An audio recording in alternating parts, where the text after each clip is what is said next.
Hi everyone, greetings from my state-of-the-art recording studio. I'm very, very privileged to be part of this virtual Folk on the Hill festival and very proud to be helping to fly the flag for the Herger Folk Club in Harrow. And I'd like to sing you a few songs.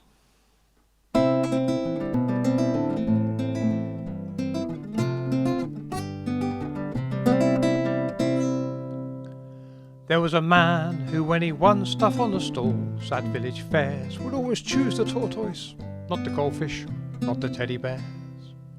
He'd always answer when they asked him what he wanted as a prize, "I'll have another of those little crunchy pies, crunchy pies." Oh, crunchy pies, and there was hunger in his eyes. "I'll have another of those little crunchy pies, crunchy pies." I know that God created tortoises, but is God always wise? He never gives us clear distinctions, as with tortoises and pies. He could have saved such moral horrors from the likes of me and you, and doubtless for the little crunchy tortoise too. Oh, tortoise too, oh Jesus, tell us what to do, and for Christ's sake tell the little crunchy tortoise too.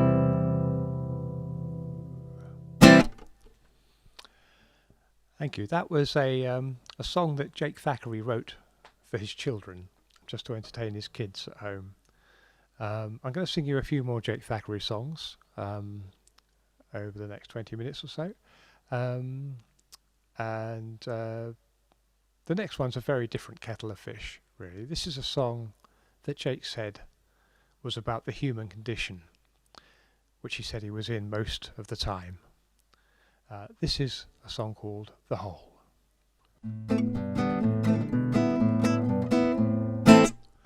After work on Friday I was waiting for a bus.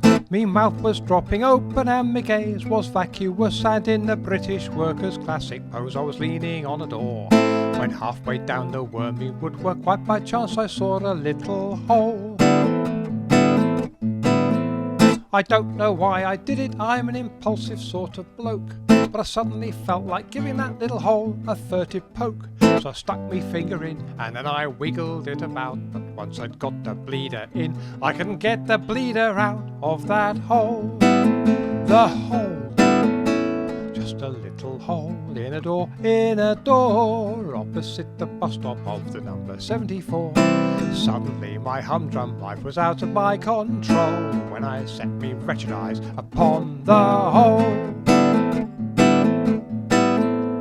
Into the night I heaved and strained, but still without success. Then a constable came and asked me for me name and me address. He said, "I could pull you in for loitering and maliciously lingering, and furthermore you're not supposed to have your finger in that there hole." The hole, just a little hole in a door. How was I to know that I was breaking the law? They sent a big Alsatian and the vice squad patrol when they heard about my finger at the hole. A crowd sprung up, the streets were full, the public formed a queue.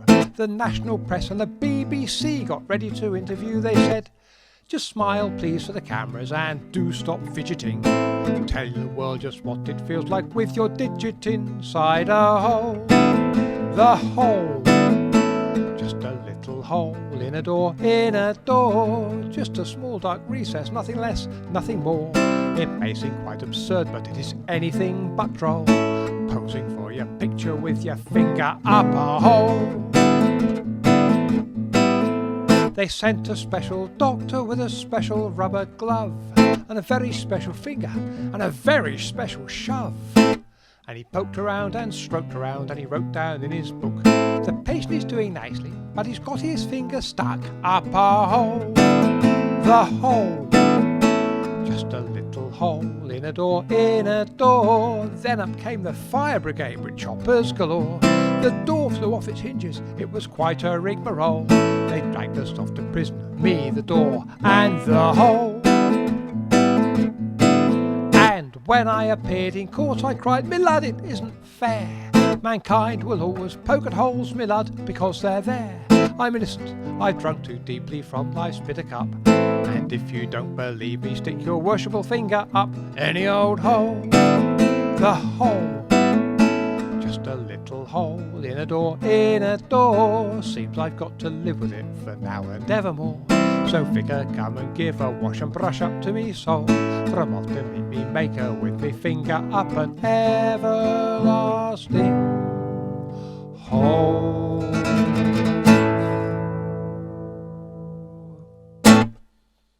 Thank you.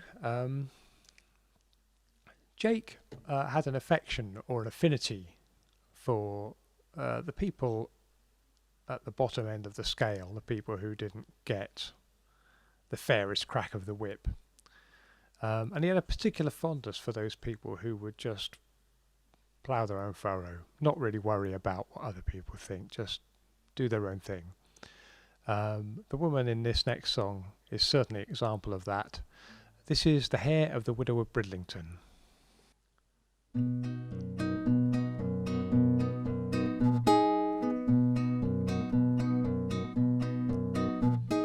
She was a widow in Bridlington, she was a widow of Brid, small and bonny at 42, with eyes of a very unsettling blue, and what she thought she ought to do, she did. Whatever she thought she ought to do, she did the widow of Brid. My only darling's dead he is, and all my children grown, the house has emptied, all the lovebirds flown. In place of widow's weeds I'll let my coal-black hair grow long, as glossy as a blackbird's wing, as cocky as his song. She found that she could please herself, she could the widow of Brid, swim in the sea when she felt hot, stay in bed when she did not, and she began to laugh a lot, she did, to sing and dance and laugh a lot, she did the widow of Brid.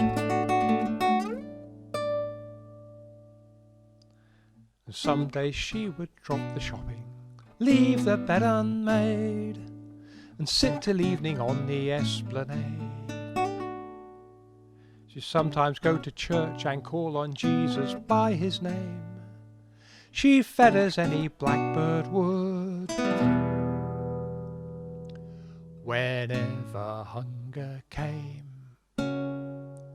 she learned to play the violin. She did a widow of Brid, and Saturday night in the drinking shop she jumped upon the countertop and fiddled till the dancers dropped. She did. Stomping upon the copper top, she did a widow of Brid.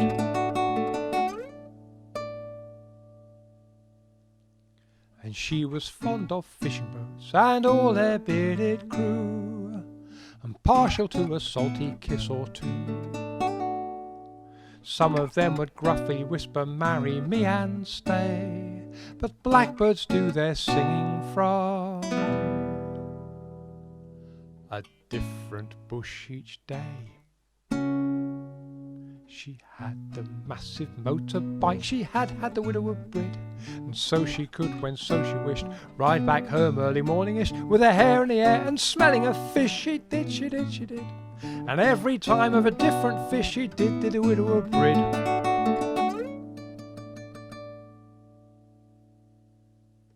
And though she did no harm, the neighbours sniffed as neighbours do, and day by day a cankerous rancour grew.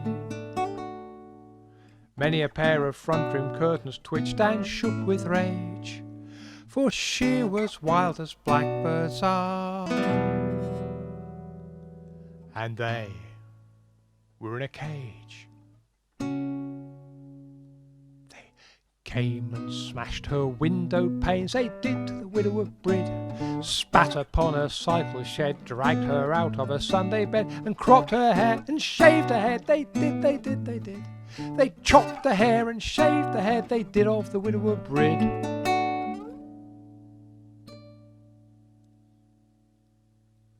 when her sobs and hiccups stopped, she tidied everywhere. She cleaned the shed, she swept up all the hair. Some few of them came back in shame to ask her would she stay. But if you ever startle blackbirds, blackbirds, go away. She sold up house and bought a wig did a widow of Brid, and unrepentant, undeterred, she thundered off to cause a stir in poor old bloody Scarborough. She did. Forget the spit and the window pane, bugger Brid, I'm still the same. My hair will always grow again, it did. My hair will always grow again, it did on the widow of Brid. The Widow of Brid, thank you. Jake Thackeray is known primarily as a humorous songwriter, writer of comedy songs. Most of the songs I'm singing are funny songs. But he did have a very serious side, and even the comic songs, even things like The Widow of Brid, there's a real serious and dark, in that case, undercurrent to it, and that's true of quite a lot of the songs, I would say. But this next one is a purely serious song.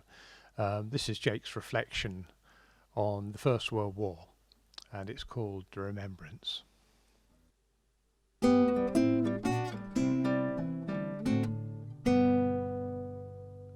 Remember the band and the grand parades, the flags, the banners, the fine cockades, and how we all looked up to see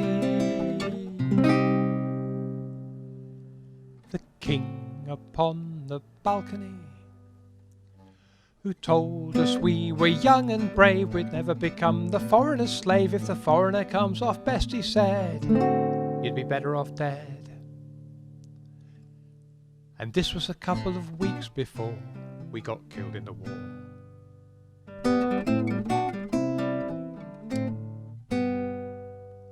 Remember the drums and the trumpets played as we set sail on the great crusade, and how we all looked up to see the clergyman on the quay, who told us we were grand and good to fight for God as good men should. If the enemy comes off best, he said, you'd be better off dead. And this was a couple of days before we got killed in the war.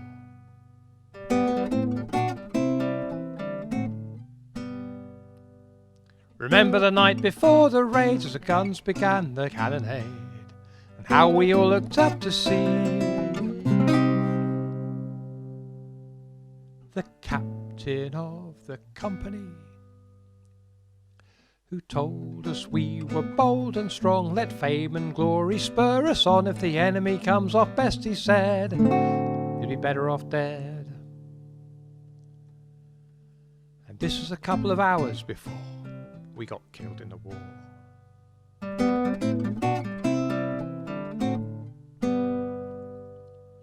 Remember the shock of the ambuscade, remember the terrible fusillade, and how we all looked up to see the curious face of the enemy, who was young and shabby and seemed to be about as foreign as you or me. I never did catch what the poor sod said when he made sure we were dead. And this was a couple of shakes before we got killed in the war.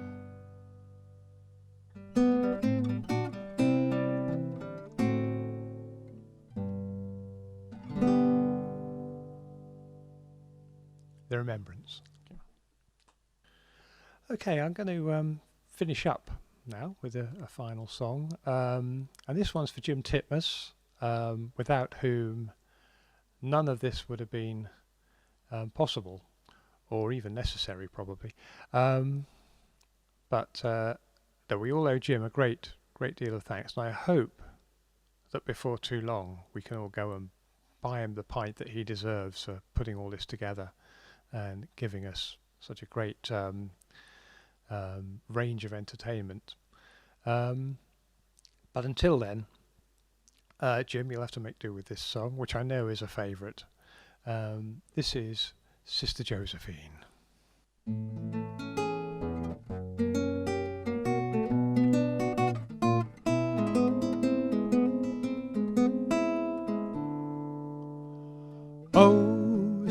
Sister Josephine, what do all these policemen mean by coming to the convent in a grim limousine? After Sister Josephine, while you, Sister Josephine, you sit with your boots upon the altar screen, you smoke one last cigar. What a funny nun you are. The policemen say that Josephine's a burglar in disguise, big bad Norman, 15 years on the run. The sisters disbelieve it, no, that can't be Josephine. Just think about her tenderness towards the younger nuns. Oh, Sister Josephine, they're searching the chapel where you've been seen, the nooks and the crannies of the nuns' canteen. After Sister Josephine, while you, Sister Josephine, you sip one farewell Benedictine before your au revoir. A right funny nun you are. Admittedly, her hands are big and hairy, and embellished with a curious tattoo. Admittedly, her voice is on the deep side, and she seems to shave more often than the other sisters do. Oh, Sister Josephine, founder of the convent pontoon team, they're searching through those bundles of your rare magazines. After Sister Josephine, while you, Sister Josephine, you give a farewell sniff of Benzedrine to the convent budgerigar. Bloody funny nun you are. No longer will her snores ring through the chapel during prayers, nor her lustful moanings fill the stilly night. No more empty bottles of altar wine come clonking from a cell. No longer will the cloister toilet seat stand upright. Oh, Sister Josephine, slipping through their fingers like Vaseline, leaving them to clutch your empty crinoline. After Sister Josephine, while you, Sister Josephine, sprinting through the suburbs when last seen, dressed only in your wimple and your rosary, a right funny nun you seem to be.